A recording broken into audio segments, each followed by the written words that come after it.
Bonjour. Vous êtes adjointe au maire d'Aulnay-sous-Bois et en charge du personnel communal. Alors, la proximité. On parle d'un service de proximité auprès des Aulnaysiens et des Aulnaysiennes. En quoi cela consiste-t-il ?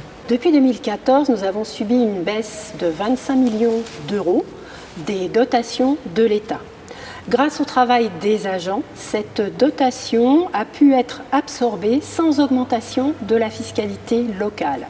Bien sûr, il a fallu faire preuve d'innovation, moderniser, mutualiser. Ça a été fait et bien fait. Grâce à ces efforts, non seulement nous n'avons pas réduit le niveau de prestations servies aux Aulnaysiens, mais en plus nous avons fait plus avec moins. J'en veux pour preuve les différents investissements que nous avons réalisés, les différentes prestations que nous avons offertes et les nouveaux équipements que nous avons ouverts. La ville a fait de gros efforts en matière de formation pour les alternants et pour les stagiaires notamment. Pouvez-vous nous en dire plus ? Oui, alors l'apprentissage. Le contrat d'apprentissage permet à un jeune de 16 à 29 ans de suivre une formation et d'acquérir un diplôme, donc une qualification professionnelle. Par ces modalités qui mixent à la fois la théorie et la pratique, l'apprentissage est un excellent levier pour entrer dans la vie professionnelle. En accueillant des apprentis, la ville d'Aulnay participe concrètement à l'effort de qualification des jeunes sur son territoire.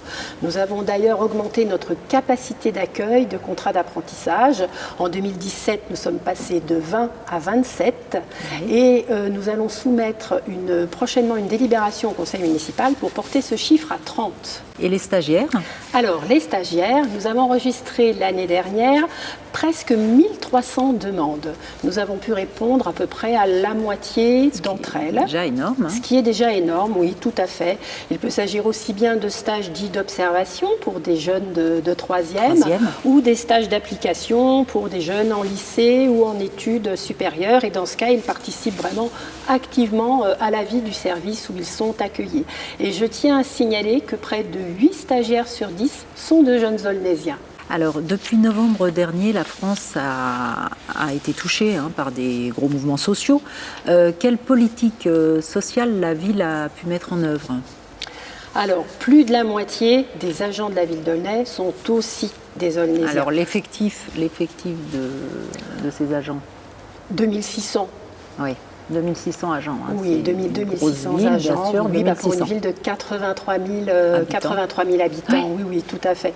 Donc, ces agents, ils éprouvent les mêmes difficultés que tous les Français pour subvenir à leurs dépenses quotidiennes. Et des dispositifs concrets de nature à les aider sont actuellement à l'étude. Je vais vous en citer deux pour l'instant. Donc, dans un premier temps, un travail va être réalisé autour de la prime d'activité. Des millions de Français y ont droit sans le savoir et donc n'effectuent pas les démarches pour en bénéficier.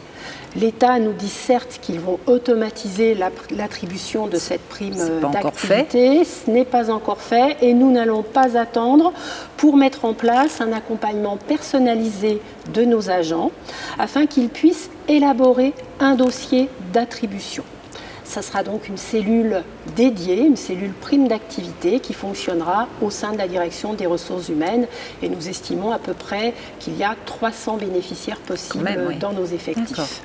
Le deuxième dispositif qui est étudié, c'est d'examiner individuellement la situation de tout agent qui n'aurait pas bénéficié de la prime d'activité, mais dont la rémunération nette serait inférieure autour d'un seuil de 1 500 € net par mois. D'accord. Car nous savons qu'il est difficile de vivre en Île-de-France en deçà d'un certain niveau de salaire. Merci beaucoup, Madame Lagarde, d'être venue. Merci à vous. À très bientôt. À bientôt. Au revoir. Au revoir.